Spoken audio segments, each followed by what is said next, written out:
Hello everyone, welcome to our channel. This is Srishti Agarwal. तो मैं आप सभी कक्षा 8 के लिए लेकर आई थी प्रखर हिंदी कार्य पुस्तिका के सॉल्यूशन, जिसमें हमने काफ़ी सारे कार्यपत्र के सॉल्यूशन देख लिए हैं। अब यहाँ पर आगे बढ़ते हुए हम देखेंगे आकलन 8 और 9 का सॉल्यूशन, जिसमें सबसे पहले देखेंगे हम आकलन 8 का सॉल्यूशन, जिसमें क्वेश्चन फर्स्ट है, जो कि अपने जो पिछले जो आपने वर्कशीट देखी थी उसमें आया हुआ क्वेश्चन है। पॉस्को एक्ट है, छोटे बच्चों की सुरक्षा के लिए। अगर आपको कहीं लगता है आपके संग में गलत हो रहा है तो उसके तहत पॉक्सो एक्ट लाया गया है, जिसके तहत आप 1098 पर कॉल करके अपने साथ हुए गलत व्यवहार को बता सकते हैं, बयान कर सकते हैं, और अपने पेरेंट्स से जरूर शेयर करें अगर आपके संग में कोई भी गलत व्यवहार हो रहा है तो। ठीक है। अगला सेकंड क्वेश्चन है, हमारे शरीर में मांसपेशियों का रूप है, किसके लिए है? झुकने के लिए, चलने के लिए, लेटने के लिए, सभी के लिए। तो यहाँ पर ऑप्शन फोर्थ करेक्ट हो जाएगा। कुउपसर्ग का अशुद्ध उदाहरण है कुसंगति, कुपुत्र, कुकर्म, कुमार। तो यहाँ पर कुमार शब्द गलत है, सभी में कु लगा हुआ है, बट कुमार अपने आप में शब्द है। तो यहाँ पर ऑप्शन फोर्थ गलत हो जाएगा, यानी करेक्ट हो जाएगा इस क्वेश्चन का। मुहावरों के साथ उसकी उचित अर्थ का मिलान कीजिए। श्री गणेश करना अर्थात शुरू करना, लाल पीला होना बहुत क्रोधित होना, छक्के छुड़ाना, सचिन तेंदुलकर ने पाकिस्तानी खिलाड़ियों के छक्के छुड़ा दिए थे, तो अर्थात बुरे तरीके से हराना, कमर कसना अर्थात कमर को कस दीजिए, तैयार हो जाइए, तैयार होना। ठीक है, तो ऑप्शन ग को करेक्ट कर देंगे। फिफ्थ क्वेश्चन है, निम्नलिखित शब्दों में से प्रत्यय छाटिए। पढ़ाई का जैसे पढ़ धन आई है, इसी तरह से सजावट में हो जाएगा सज धन आवट, गाड़ी वान का हो जाएगा गाड़ी धन वान, क्रोधित का हो जाएगा क्रोध धन इत, सुखी का हो जाएगा सुख धन ई। निम्नलिखित शब्दों में से उपसर्ग और मूल शब्द छट कर लिखिए। अजय का है जैसे ए धन जय, विज्ञान का हो जाएगा वी धन ज्ञान, सुशांत का हो जाएगा सुशासन का हो जाएगा सुधन शासन। निम्नलिखित वाक्य में उचित विराम चिन्ह लगाकर उन्हें दोबारा लिखिए। हमारे देश में तरह तरह के भोजन तरह तरह की पोशाकें प्रचलित है। यहाँ पर देखिए कुछ भी नहीं लगाया हुआ है, ना कॉमा लगाया हुआ है, ना पूर्ण विराम। तो हम क्या करेंगे, इसे कंप्लीट करेंगे। हमारे देश में तरह तरह के भोजन कॉमा तरह तरह की पोशाकें प्रचलित हैं, पूर्ण विराम। शेर बोल उठा स्वागत है सियार महाराज। तो यहाँ हो जाएगा शेर बोल उठा स्वागत है सियार महाराज, पूर्ण विराम। ठीक है, तो इस तरह से हो जाएगा। नेक्स्ट है, दिए गए विराम चिन्हों और उनके नामों को सही मिलान कीजिए। तो पूर्ण विराम चिन्ह को पूर्ण विराम से मिलान कर देंगे, प्रश्नवाचक को प्रश्नवाचक के मिलान कर देंगे, विस्मयबोधक चिन्ह को विस्मयबोधक चिन्ह से मिलान कर देंगे, और अल्प विराम चिन्ह अर्थात कॉमा जो इंग्लिश में बोला जाता है उसे उससे मिलान कर देंगे। ठीक है। निम्नलिखित मुहावरों के अर्थ लिखते हुए प्रयोग कीजिए वाक्य में। ऊंट के मुंह में जीरा होना अर्थात किसी वस्तु की अपर्याप्त मात्रा। ऊंट का मुंह और उसमें जीरा डाल दो अर्थात अपर्याप्त मात्रा, उससे थोड़ी मुंह भरेगा। तो यहाँ पर वाक्य में प्रयोग हो जाएगा, भूखे हाथी को केवल एक केला खाने को दिया, यह ऊंट के मुंह में जीरा है। खून पसीना एक करना अर्थात बहुत मेहनत करना। 10वीं की परीक्षा में 90% अंक प्राप्त करने के लिए सचिन ने खून पसीना एक कर दिया, कड़ी मेहनत की, तभी उसे 90% मिले हैं। घोड़े बेचकर सोना अर्थात निश्चिंत होना। परीक्षा समाप्त होने पर वह घोड़ा बेचकर सो गया अर्थात निश्चित होकर सो गया। ठीक है, तो ये होता है आकलन 8 का सॉल्यूशन डन। अब देखेंगे आकलन 9, जिसमें क्वेश्चन फर्स्ट है, पत्थर को कहते हैं पाहन। पाहन, ठीक है, पर्यायवाची शब्द है पाहन।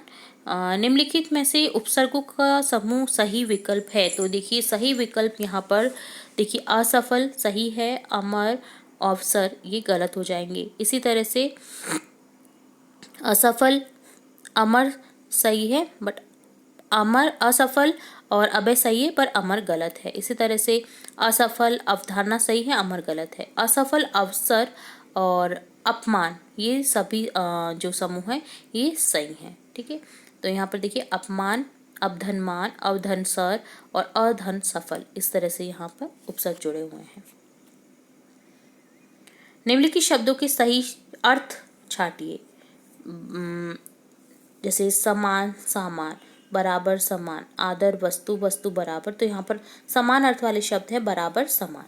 बादल गरज रहे थे वाक्य में काल है। थे, था, थे, थी अगर आता है तो वो होते हैं भूतकाल के। गा, गेगी आता है तो वो होते हैं भविष्य काल के। और है, ही, है या रहा है, रही है, रहे हैं अगर आपको सेंटेंस में दिखाई दे रहे हैं तो वो होते हैं वर्तमान काल के। तो यहाँ पर थे है तो यह है भूतकाल का। फिफ्थ क्वेश्चन है, निम्नलिखित रेखांकित शब्दों के सही विलोम शब्दों द्वारा रिक्त स्थान की पूर्ति कीजिए। वीरता देश को सुदृढ़ बनाती है तो कायरता कमजोर। वीरता का अपोजिट विलोम शब्द हो गया कायरता। व्यापार में कभी लाभ होता है तो कभी लाभ का हो जाएगा हानि। एक दिन तो सबको मरना ही है, चाहे राजा हो या रंक। राजा का हो जाएगा अपोजिट रंक। टिम्मी लवु का अग्रज है और करण का अग्रज का हो जाएगा अनुज छोटा। अग्रज यानी बड़ा और अनुज होता है छोटा। तो इस तरह से आपको अपोजिट वर्ड करने थे। मुहावरे का अर्थ लिखिए, वाक्य में प्रयोग कीजिए। अंधों में काना राजा अर्थात मूर्खों के बीच अल्पज्ञानी व्यक्ति। अगर सभी मूर्ख बैठे हैं और उसमें अगर थोड़ा 10% भी किसी को ज्ञान होगा ना तो वो होगा अंधों में काना राजा। छोटे बच्चों के साथ क्रिकेट मैच जीत कर रमेश अंधों में काना राजा बन गया। निम्नलिखित वाक्य में से क्रिया विशेषण शब्द छाती। क्रिया विशेषण क्या होते हैं? जो क्रिया की विशेषता बताते हैं। एक होता है संज्ञा सर्वनाम की विशेषता बताने वाले शब्दों को कहते हैं विशेषण, जिसके प्रकार में है क्रिया विशेषण जो कि क्रिया की विशेषता बता रहा है। जैसे मीनू बहुत मेहनती है, तो मीनू की जो हैबिट है वो क्रिया विशेषण क्या है? बहुत मेहनती। मीनू कैसी है? बहुत मेहनती है। बाहर बहुत सर्दी है, सर्दी कैसी है? बहुत ज़्यादा है, तो यहाँ पर बहुत सर्दी क्या है? क्रिया विशेषण। भानु तेज दौड़ती है, तो यहाँ पर तेज दौड़ती क्या है? क्रिया विशेषण। दादी जी धीरे धीरे चलती हैं, तो यहाँ पर धीरे धीरे चलती है क्या हो गया? क्रिया विशेषण। चलना धीरे धीरे, चलने की विशेषता है कि वो धीरे धीरे है। दौड़ने की विशेषता है कि वो तेज है। ठीक है, तो यहाँ पर हो जाएगा तेज क्रिया विशेषण, धीरे धीरे क्रिया विशेषण। निम्नलिखित उपसर्गों में से एक एक शब्द बनाइए। अ का हो जाएगा जैसे असफल, सु का हो जाएगा सुयोग, सुअवसर, बहुत सारे ऐसे शब्द। अव का हो जाएगा अवधारणा, उप का हो जाएगा उपकार। नीचे शब्द और उनके पर्यायवाची मिल गए हैं, उन्हें अलग अलग करके लिखिए। तो यहाँ पर आपको शब्द पर्यायवाची अलग करने हैं। अध्यापक का हो जाएगा पर्यायवाची गुरु, तालाब का हो जाएगा सरोवर, आनंद का हो जाएगा हर्ष, आकाश का हो जाएगा नभ, आँख का हो जाएगा नयन, पेड़ का हो जाएगा वृक्ष, कपड़ा का हो जाएगा वस्त्र, फूल का हो जाएगा कुसुम। 10th क्वेश्चन है, निम्नलिखित शब्दों में दो दो ऐसे वाक्य बनाइए जिन उनके दोनों भिन्न अर्थ स्पष्ट हो जाए। तो जैसे कनक, क्योंकि एक कनक होता है सोने का अर्थ और एक होता है गेहूं का दाना, तो दोनों के रूप में हम क्वेश्चन सेंटेंस बनाएंगे। कनक गेहूं का स्वाद अच्छा है। कनक धातु से सुंदर आभूषण बनते हैं। मुद्रा एक होती है रुपीज पैसे और एक होती है नृत्य वाला मुद्रा। ठीक है, नृत्यांगना की मुद्रा अच्छी लग रही थी। और इसी तरह से सेकंड सेंटेंस हो जाएगा हमारे देश की मुद्रा रुपया है। तो दोनों का अर्थ हो गया भिन्न। शब्द एक है बट अलग अलग जगह पर इनका अलग अलग यूज किया जाता है, अलग अलग अर्थ के साथ। ये कुछ ऐसे शब्द होते हैं जिनका रूप तो एक ही होता है बट अर्थ अलग अलग रूप में होते हैं। तो यहाँ पर ये डन होता है आकलन पत्रक 9 का सॉल्यूशन। साथ ही हमने देखा आकलन 8। उम्मीद है आपको सभी क्वेश्चन के आंसर अच्छे से समझ आए होंगे। फिर भी अगर किसी क्वेश्चन में कोई डाउट हो तो आप आराम से बेहिचक हमारे चैनल पर कमेंट बॉक्स में कमेंट करके पूछ सकते हैं, बता सकते हैं अपने डाउट्स, और हम कोशिश करेंगे कि आपके डाउट्स को क्लियर कर सके। तो जुड़े रहे हमारे चैनल के साथ। वीडियो को पूरा देखने के लिए धन्यवाद।